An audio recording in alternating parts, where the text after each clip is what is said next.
पहिले कर्जतची कोळी होती ना, आणि ते समुद्रात जहाज घेऊन चाललेले. म्हणजे म्हणजे त्यांना मच्छी बिच्छी मिळालेली.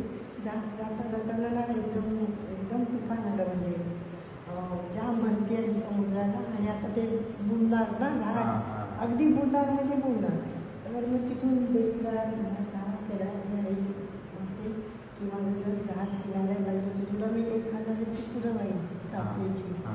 आता 0 आहे 1000. तेव्हाच्या काळात जाम सपिकाचं राज्य होतं ना.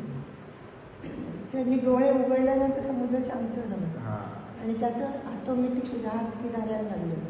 मग तसं सगळं ठेवलं आणि बाजारात आला. तर बाजारात आला तर